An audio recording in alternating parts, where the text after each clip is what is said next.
Hi welcome to my channel. నేను మీనాని. పెద్ద pre release ఈవెంట్కి మొత్తం సెట్ అయిపోయింది భయ్య. విజయవాడలో ఈరోజు ప్రీ రిలీజ్ ఈవెంట్లో ఒక భారీ సర్ప్రైజ్ అయితే ప్లాన్ చేశారంట. అది మరి రెండో ట్రైలరా లేదంటే మస్సా మస్సా వీడియో సాంగ్ తెలియదు, కానీ విజయవాడ ప్రజెంట్ రామ్ చరణ్ గారి ఫ్యాన్స్ కంట్రోల్కి వెళ్ళిపోయింది. ఎలాంటి సెలబ్రేషన్స్ ప్లాన్ చేశారంటే నిన్నే చూసాం కటౌట్ లాంచ్లు, ఆ హడావిడ్లు అవి చూస్తుంటే రామ్ చరణ్ గారి ఫ్యాన్స్ నిజంగా అంటే ప్రతిదీ కూడా చేతల్లోనే చూపిస్తారు అనే విధంగా ఉంది భయ్య. అంటే ఏదో హడావిడ్లు, ట్విట్టర్ వార్లు, ఈ వార్లు అవి కాకుండా ఆఫ్లైన్లో మాత్రం నాకు రామ్ చరణ్ గారికి ఉన్న ఫ్యానిజం చూస్తుంటే వావ్ అనిపిస్తుంది.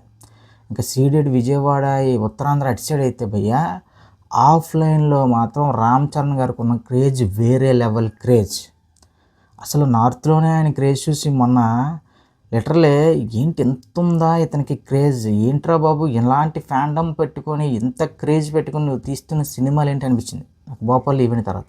ఇప్పుడు మళ్ళీ విజయవాడలో ఏదైతే ప్రీ రిలీజ్ ఈవెంట్ ఉందో నాకు తెలిసి స్టేడియం కిక్కిరిసిపోవడం కాదు కదా, మినిమం సరిపోదు భయ్య. స్టేడియంలో ఎంతమంది ఉన్నారో స్టేడియం బయట దానికి ట్రిప్పులు ఉంటారు చూడండి. ఎందుకంటే మహైతే దాని కెపాసిటీ 35,000 40 అంటున్నారు.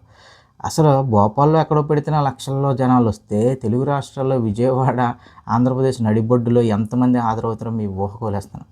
దానికోసం నాకు తెలిసి సండే అయితే దట్టు ఆర్సీబీ మ్యాచ్ ఉండడం అంటే ఇంకా ఆ క్రౌడ్ కంట్రోలింగ్ కష్టమైపోద్దేమో అని మరి నాకు తెలిసి సోమవారం షిఫ్ట్ చేశారో ఏంటో తెలియదు, కానీ ఏదైనా ఏ రోజు పెట్టినా సరే క్రౌడ్ని కంట్రోల్ చేయడం మాత్రం, ముఖ్యంగా రామ్ చరణ్ గారి ఫ్యాన్స్ని కంట్రోల్ చేయడం మాత్రం చాలా అంటే చాలా కష్టం.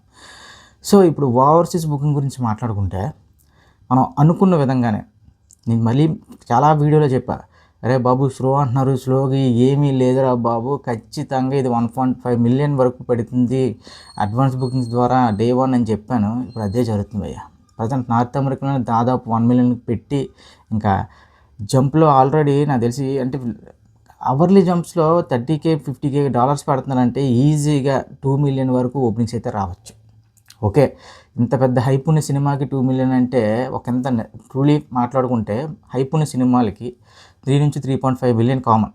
కానీ ఈ సినిమాకి ఎందుకు తగ్గిందంటే చాలా ఫ్యాక్ట్స్ ఉన్నాయి. చాలా ఫ్యాక్ట్స్ ఉన్నాయి తగ్గడానికి గల కారణాలు. టికెట్ ప్రైస్ కానీ అంటే ఇప్పుడు ప్రజెంట్ అక్కడ ఉన్న సిచ్యువేషన్ కానీ, H1B వీసాలు సిచ్యువేషన్ కానీ అవన్నీ క్యాల్కులేట్ చేసుకుంటే మాత్రం ఇది చాలా అద్దరిపోయే నెంబరే. ఇది కేవలం రామ్ చరణ్ గారి వల్ల సాధ్యమైంది, వేరే వారి వల్ల సాధ్యమైంది. ఎందుకంటే మనం వార్ 2 చూసుకున్నాం, లేదంటే ఇంకా మన లాస్ట్లో రిలీజ్ అయిన కొన్ని సినిమాలు తీసుకుంటే ఈవెన్ రాజేషాబ్ తీసుకున్నా సరే ఈ రేంజ్ పర్ఫార్మెన్స్ అయితే చేయలేదు.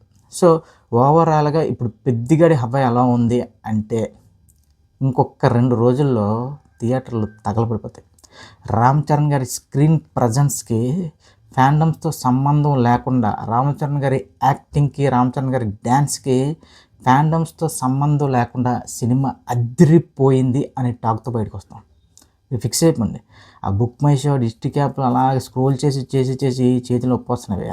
ఎందుకంటే మనం ఎంత సోషల్ మీడియాలో యాక్టివ్గా ఉన్నా సరే సడన్గా బుక్ మై షో డిస్ట్రిక్ట్లో యాప్ పెట్టేశారంటే టికెట్స్ ఇంకా మనకి ఎవరినో మాట్లాడుకొని అవన్నీ వేస్ట్. సో మళ్ళీ చెప్తున్నా, 1 కాదు 2 కాదు 3 చొక్కాలు పట్టుకెళ్ళండి థియేటర్కి. ఎందుకంటే రామ్ చరణ్ గారి ఇంట్రడక్షన్కి ఒక చొక్కా జరిగిపోతుంది. ఆ లెవెల్లో ఉంటుంది ఇంట్రడక్షన్. ఇంకా మీకు ఫస్ట్ హాఫ్ నుంచి ఇంకా ఇంటర్వెల్ బ్యాంగ్ నుంచి ఇంకా సెకండ్ హాఫ్లో ప్రీ క్లైమాక్స్కి వచ్చేసరికి మీ గుడ్లన్నీ చిరిగిపోతాయి. మామూలుగా కాదు, ఆ రేంజ్లో ఉంటుందట సినిమా. అందుకే దయచేసి ఒక 3 చొక్కాలు అయితే పట్టుకెళ్ళండి. ఇక ప్రజెంట్ ఇప్పుడు ఈ సినిమా ఓపెనింగ్స్ అవన్నీ పక్కన పెడితే మాత్రం నాకు తెలిసి పెద్ద సినిమాకున్న హైప్ ఈ మధ్యకాలంలో ఏ సినిమాకి లేదు. అది కూడా ఒక చిన్న డైరెక్టర్తో, ఏఆర్ రెహమాన్ గారు అవుట్డేట్ అయిపోయారు, అదే అలాంటి మ్యూజిక్ డైరెక్టర్తో కేవలం రామ్ చరణ్ అనే వ్యక్తి సృష్టిస్తున్న సంచలనం ఇది. అసలు ఏఆర్ రెహమాన్ గారి మ్యూజిక్ అయితే ఏంటి భయ్, అసలు ఆ మస్సా నేను ప్రతిరోజు మార్నింగ్ ఆ సాంగ్ వింటూనే చేస్తున్నాను. ఏం లిరిక్స్ ఇచ్చారా బాబు అనంత్ శ్రీరామ్, ఇంకా టాప్. సో ఇప్పుడు ఈ సినిమాకి సంబంధించి ఈ మస్సా సాంగ్ సంబంధించి వీడియో కంటెంట్ ఏదైనా రిలీజ్ చేస్తారా ఈవెంట్లో, లేదంటే సెకండ్ ట్రైలర్ ఏమైనా దాచాడా బుచ్చిబాబు, ఏదైనా సర్ప్రైజ్ అవ్వబోతున్నాడా అనేది కొన్ని గంటల్లో తెలిపోద్ది. సో ఇప్పుడు ఓవరాల్గా పెద్ది అనే సినిమా గురించి డే 1 ఏంటి, డే 1 పరిస్థితులు ఏంటి ఇది అని చాలామంది మాట్లాడుతుంటే మళ్ళీ చెప్తున్నా, డే 1 మాత్రం ఎవడు ఎక్స్పెక్ట్ చేయలేని నెంబర్స్ వస్తాయి. ఆఫ్లైన్లో విపరీతమైన క్రేజ్ ఉంది భయ్య. మెయిన్ సాంగ్స్కి బీసీ సెంటర్లు మాత్రం వేరే లెవెల్లో ఎంజాయ్ చేస్తారు సినిమాని. అసలు ఇప్పుడు ఎక్కడికి వెళ్ళినా 2 పేర్లు వినిపిస్తున్నాయి. ఒకటి RCB, 2 Peddi, RCB Peddi, RCB Ram Charan, RCB Peddi, RCB Ram Charan, ఇవే పేర్లు వినిపిస్తున్నాయి. సో ఆర్సీబీ అలాగో కప్పు కొట్టేసింది.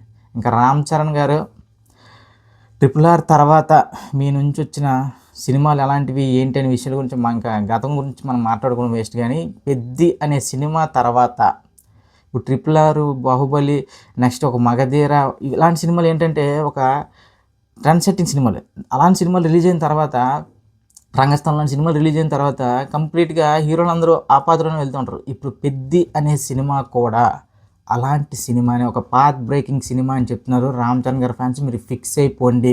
మీరు ఎంత ఊహించుకుని వెళ్తే దానికి 10 టైమ్స్ సినిమాలో ఉంటుంది. ఇక ఆల్రెడీ నేను చెప్పాను, ప్రీమియర్ షోస్కి వెళ్ళే వాళ్ళు మాత్రం దయచేసి మల్టీప్లెక్స్కి వెళ్ళండి. లైట్ హార్టెడ్, నేను చాలా కామ్గా సినిమాలు చూడాలనుకున్న మాత్రం మల్టీప్లెక్స్కి వెళ్ళిపోండి. సింగిల్ స్క్రీన్స్కి వెళ్తే మాత్రం మీకు స్క్రీన్ కనపడదు, డైలాగ్ వినపడదు. మొత్తం ఆ స్క్రీన్ని ఎలా కమ్మేస్తారంటే ఒక నల్ల మబ్బు కమ్మినట్టు కమ్మేస్తారు రామ్ చరణ్ గారి ఫ్యాన్స్. ఇంకా పేపర్లు ఇంకా ఇంకా సీన్ బై సీన్ ఎలివేషన్ పడుతూనే ఉంటుందట భయ్య సినిమాలో.